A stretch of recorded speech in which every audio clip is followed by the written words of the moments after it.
ప్రభునందు ప్రియ పరిశుద్ధ దేవుని కుమారులారా, దేవుని కుమార్తెలారా, యేసుక్రీస్తు ప్రశస్త చింపునామంలో మీ అందరికీ వందనాలు. అలాగే దేవునికి స్తోత్రాలు. ప్రియులారా, ఎలా ఉన్నారు? చాలా బాగున్నారనే తలుస్తున్నాం. అదే రీతిలో దేవుని కృప మహాదేశ్వర్యాన్ని బట్టి మేము కూడా కులాసాగానే ఉన్నాం.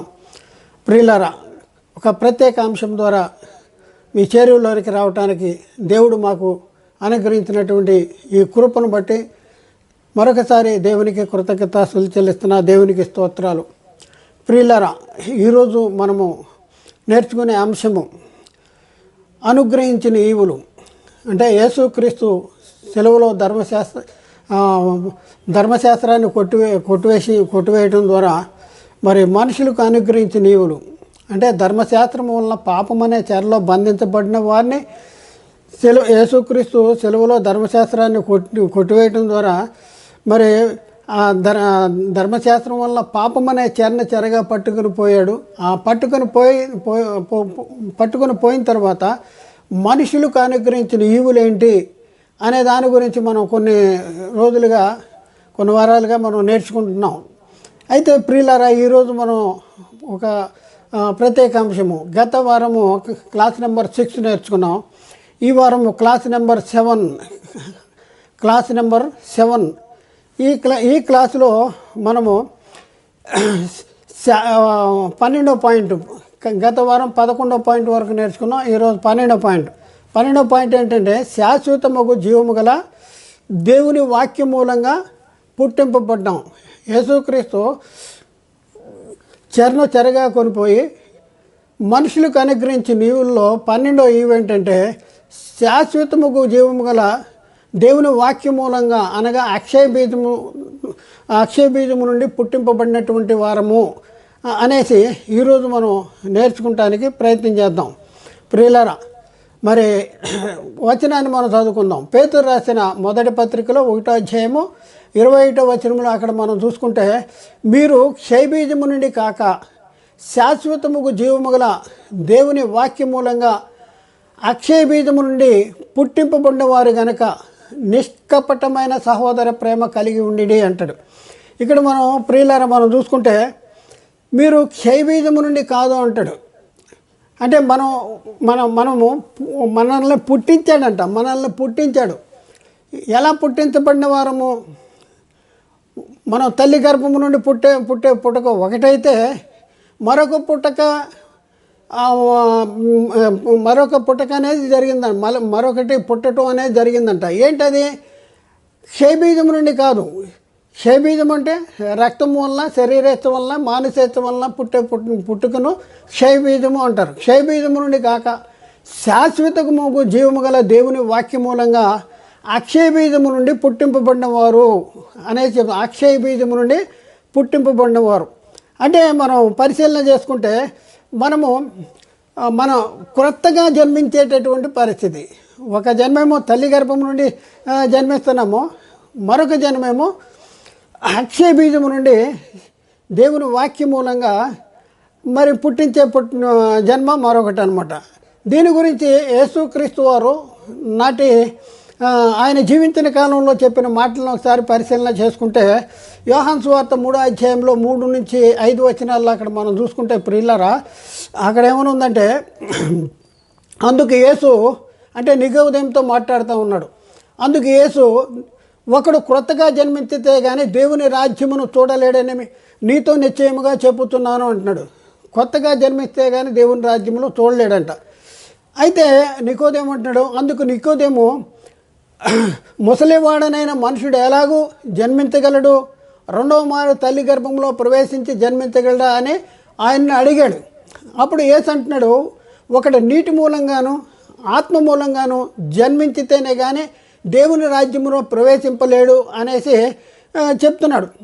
అంటే నీటి మూలంగా ఆత్మ మూలంగా జన్మించాలి. కొత్తగా జన్మించాలి అంటేనేమో ఆయనకి డౌట్ వచ్చింది నికోదేముకి.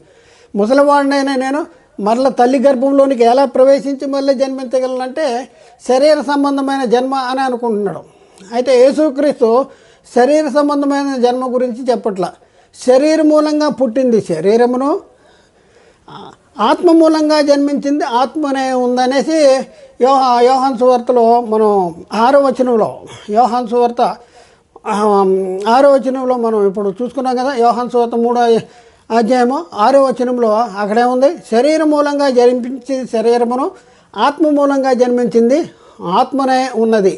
అంటే ఈ ఆత్మ మూలంగా పుట్టడం అనేది ఎలా పుడతారు అంటే వాక్యము వల్ల పుట్టాలి. అక్షయ బీజము నుండి పుట్టాలి, క్షయ బీజము నుండి కాదు.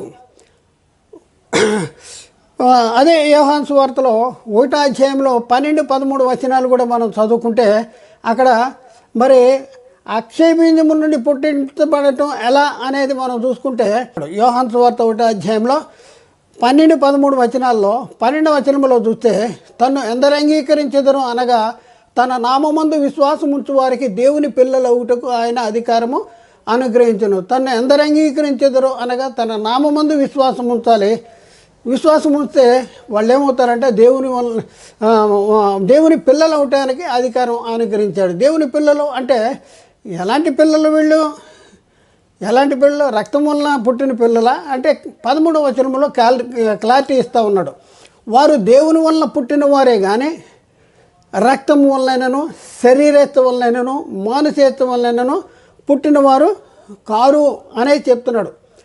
అంటే రక్తం వలన శరీరేత్త వలన మానసేత్త వలన పుట్టక కాకుండా వాక్య మూలంగా అక్షయ బీజము నుండి శాశ్వతముగు జీవము గల దేవుని వాక్య మూలంగా పుట్టింపబడేటటువంటి ఒక యోగ్యతను, ఒక ధన్యతను యేసుక్రీస్తు మనకు అనుగ్రహించాడు. దేవుడు యేసుక్రీస్తు ద్వారా మనకు అనుగ్రహించాడు. అంటే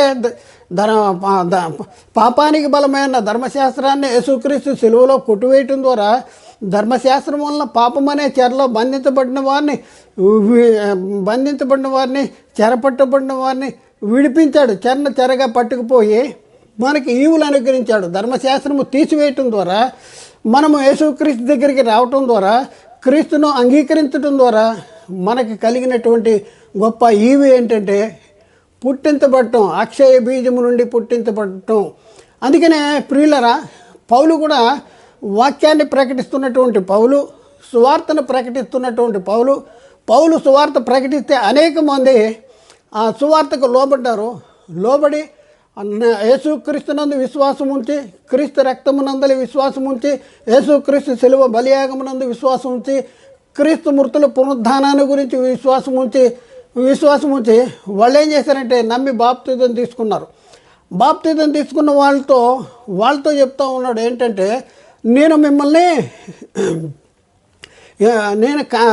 కన్నాను మిమ్మల్ని అంటున్నాడు. నేను మిమ్మల్ని కన్నాను. ఎలా కన్నాడు? కనాలంటే ఎవరికి అంటారు? మన స్పృహలో లేకపోతే మన ఆలోచన బట్టి, మనిషి జ్ఞానాన్ని బట్టి కనాలంటే ఒక స్త్రీ కావాలి అనేసి మనం అనుకుంటున్నాం. ఒక స్త్రీ కావాలి, స్త్రీ కంటదండి అంటాం. స్త్రీకి అనేది ఏంటంటే రక్తం వలన, శరీరేత్వం వలన, మానసేత్వం వలన పుట్టకది శరీర సంబంధమైన జన్మ, శరీర మూలమైన జన్మది. అయితే పౌలు ఇక్కడ కొరింథీ పత్రిక రాస్తూ ఉన్నాడు. మొదటి కొరింథీ పత్రిక 4వ అధ్యాయంలో 16వ వచనంలో మనం చూస్తే, క్రీస్తు యేసునందు సువార్త ద్వారా నేను మిమ్మల్ని కంటిని అంటాడు. నేను మిమ్మల్ని కన్నాను అంటున్నాడు. కన్నాను అనే ఎలా కన్నాను, దేన్ని బట్టి కన్నాను, దేని ద్వారా కన్నాను అనేసి కూడా చాలా క్లారిటీ ఇస్తూ ఉన్నాడు. క్రీస్తు యేసునందు సువార్త ద్వారా నేను మిమ్మల్ని కంటిని అంటాడు. ఏంటంటే పౌలు కంటాడా? పౌలు కంటాడు. పౌలు కూడా ప్రసవ వేదన కూడా వచ్చిందని బైబిల్లో 4:19 ఆ గల్తీ పత్రికలో మరల ప్రసవ వేదన కలుగుతున్నది అంటాడు. ప్రసవ వేదన అంటే ఈ లోక సంబంధంగా శరీరస్తు వలన, మానసేత్తు వలన ప్రసవించేటటువంటి స్త్రీకి ప్రసవ వేదన కలుగుంది, ఒక బిడ్డని కంటది. కానీ ఇక్కడ మనం చూసుకుంటే పౌలు చెప్తా ఉన్న మాట ఏంటంటే, సువార్త ద్వారా నేను మిమ్మల్ని కంటిని అంటాడు. అందుకనే లేఖనం ఏం చెప్తుందంటే, మీరు క్షయ బీజము నుండి కాదు, అక్షయమైన బీజము అనగా శాశ్వతముకు జీవము గల దేవుని వాక్య మూలంగా పుట్టింపబడిన వారు. మీరు పుట్టింపబడినారు అంటే క్రీస్తుని గురించిన సువార్త విని విశ్వసించి మారుమనసు పొంది పాప క్షమాపణ నిమిత్తం యేసుక్రీస్తు నామంలో విశ్వాసం ఉంచడం ద్వారా జరిగేది ఏంటంటే కనబడుతున్నాము లేక పుట్టింపబడుతున్నాము అనేసి లేఖనం చాలా స్పష్టంగా చెప్తుంది. 15వ పాయింట్లో అక్కడేముందంటే యాకోబు పత్రిక 1:18 అక్కడేముందంటే సత్యవాక్యం వలన కనబడిన వారం మనం, సత్యవాక్యం వలన కనబడిన వారం. యాకోబు పత్రిక 1:18 ఆయన తాను సృజించిన వాటిలో మనము ప్రథమ ఫలముగా ఉండినట్లు సత్యవాక్యము వలన తన సంకల్ప ప్రకారము కనెను అంటాడు. చూడండి, యాకోబులో ఆయన తాను సృజించిన వాటిలో మనము ప్రథమ ఫలముగా ఉండునట్లు అనేసి ప్రథమ ఫలము, తాను సృష్టించిన వాటిలో ప్రథమ ఫలము అంటే ప్రథమ ఫలం అంటే ఏంటి? మొట్టమొదటి సృష్టించిన వాటిలో ప్రథమ ఫలముగా ఉండాలి. ప్రియులారా, ఒకసారి ఆలోచించి మనకి ఎంత గొప్ప ధన్యత, ఎంత గొప్ప ఆధిక్యతను మరి ఈ వాక్యం ద్వారా దేవుడు మనకు అనుగ్రహిస్తున్నాడు. ఒకసారి మనం పరిశీలన చేస్తే యేసుక్రీస్తు విషయం కూడా మనం ఆలోచిద్దాం. యేసుక్రీస్తు దేవుని సృష్టికి ఆది అయిన వాడు. మనమెవరం? ప్రథమ ఫలము. మనము దేవుడు సృష్టించిన వాటిలో మనం ప్రథమ ఫలం. దేవుని సృష్టించిన వాటిలో మనం ప్రథమ ఫలం అని యాకోబు చెప్తా ఉన్నాడు. యాకోబు 1:18. మరి ప్రకటన గ్రంథంలో 3వ అధ్యాయంలో 14వ వచనంలో అక్కడే ఉన్నది. ప్రకటన గ్రంథం 3వ అధ్యాయం 14వ వచనంలో లవోదికీయలో ఉన్న సంఘముకు దూతకు ఇలాగ వ్రాయము, ఆమెన్ అనువాడును నమ్మకమైన సత్యసాక్షియు దేవుని సృష్టికి ఆది అయిన వాడు. మనమేమో ప్రథమ ఫలము, మరి ఆయన ఆది అయిన వాడు దేవుని సృష్టికి. మనము కూడా ప్రథమ ఫలము. దేవుడు సృజించిన వాటిలో ప్రథమ ఫలముగా ఉన్నట్లు మన సత్యవాక్యం వలన తన సంకల్ప ప్రకారం కన్నాడు. మరి యేసుక్రీస్తు విషయంలో మనం పరిశీలన చేస్తే దేవుని సృష్టికి ఆది అయినవాడు, ఆయన ఆది అయినవాడు, మనం ప్రథమ ఫలము.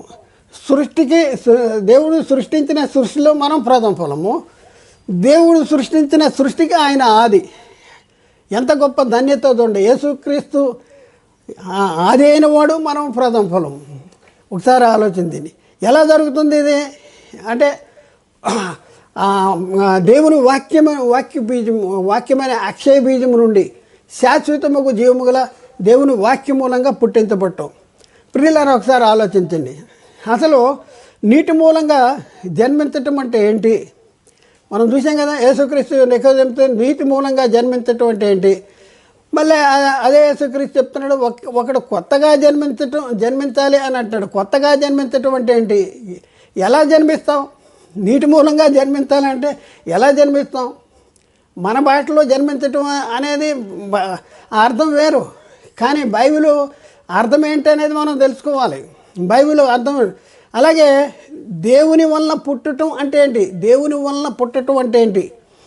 పౌలు సువార్త ద్వారా కన్నానంటాడు. సువార్త ద్వారా కనబడటం అంటే ఏంటి?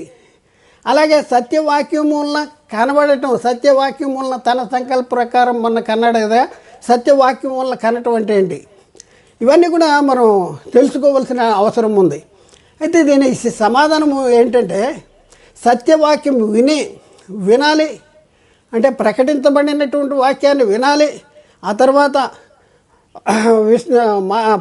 విని పశ్చాత్తాపడాలి, మారు మనసు పొందాలి. ఆ తర్వాత పాప క్షమాపణ నిమిత్తం యేసుక్రీస్తు నామంలో బాప్తిజం పొందటమే వాక్యమూలంగా జన్మించటము. అమ్మాయి ఆత్మూలంగా జన్మించటం ఏంటి? ఆత్మ ద్వారా సిద్ధపరచబడిన వాక్యాన్ని విని దాన్ని అర్థం చేసుకుని లోబడి మారు మనసు పొంది పాప క్షమాపణ నిమిత్తం బాప్తిజం తీసుకుంటే మనము ఆత్మ మూలంగా జన్మిస్తాం. ఆత్మ మూలంగా చనిపోయిన ఆత్మ మళ్ళీ తిరిగి బతికించబడద్ది. దేవునితో సమాధాన స్థితి అనేది కలుగుద్ది. దేవుని కుమారులం అయిపోతాం. అంటే సత్యవాక్యం వలన కనబడటం, సువార్త వలన కనబడటం, దేవుని వలన పుట్టటము, ఒకడు కొత్తగా జన్మించటము, ఆత్మ మూలంగా జన్మించటము, ఇవన్నీ కూడా శరీర సంబంధమైన జన్మలు కాదు. రక్తం వలన శరీరేశం వలన పుట్టిన పుట్టుక కాదు ఇది ఏంటంటే ఆత్మకి సంబంధించింది. మనమైన ఆత్మ దేవునికి ఎడబాటు ఉంది, దేవునితో ఎడబాటు ఉంది. దేవునికి మనకి మధ్యలో పాపాలు అంటున్నాయి. ఈ పాప క్షమాపణ జరగాలంటే ఈ లోకంలో ఒకే మార్గం ఉంది, అది క్రీస్తు మార్గం. అందుకనే నా ద్వారా తప్ప ఎవడు తండ్రి దగ్గరికి రాలేడు అనేసి యేసుక్రీస్తు చెప్పాడు. అపోస్తలులు ఏం చెప్పారు? ఈ నామమునే మనం రక్షణ పొందాలి, ఆకాశం కింద ఉన్న మరొక మరి ఏ నామమును కూడా మనం రక్షణ పొందలేము అనేసి అపోస్తలులు చెప్పారు. అయితే ఇప్పుడున్న పరిస్థితుల్లో యేసుక్రీస్తు సిలువలో కార్చిన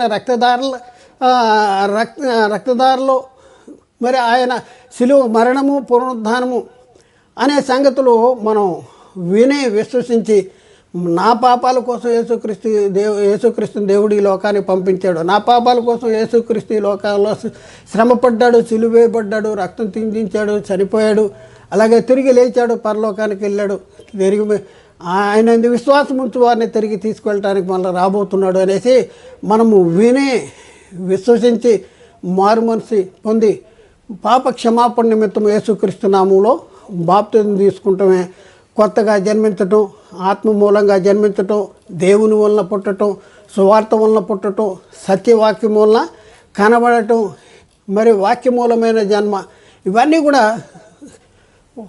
ఒకదానికి సంబంధించినటువంటి అర్థాలే.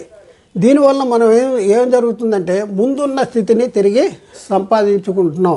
ఈ జన్మించటం ద్వారా ఏం జరుగుతుందంటే ఈ ముందున్న స్థితి సంపాదించుకోవాలంటే బాప్తిజం తీసుకోవాలి.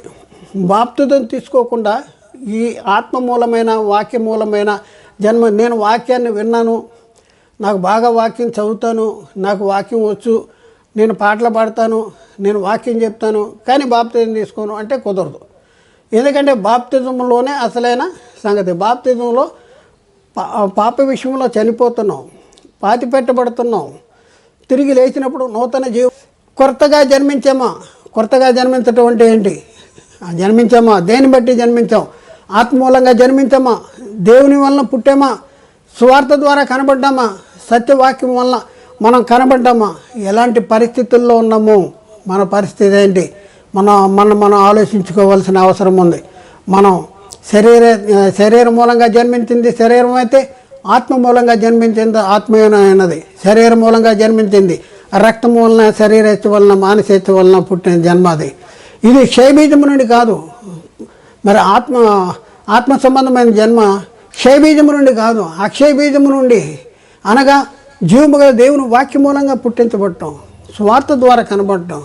కాబట్టి ప్రియులారా ఆలోచించండి, ఎలాంటి పరిస్థితుల్లో ఉన్నాం మనం, మన పరిస్థితి ఎలా ఉంది, మన జన్మ కరెక్టేనా, మనం తీసుకున్న బాప్తిజాలు కరెక్టేనా, మనం విన్నది కరెక్టేనా, యేసుక్రీస్తుని గురించి ఏం విన్నాం, యేసుక్రీస్తు ఎవరైనా విని బాప్తిజం తీసుకున్నాం, మనం పరిశీలన చేసుకోవాలి. మన జన్మ సరైనది కాకపోతే మనకి నిత్య నరకము తప్పదు.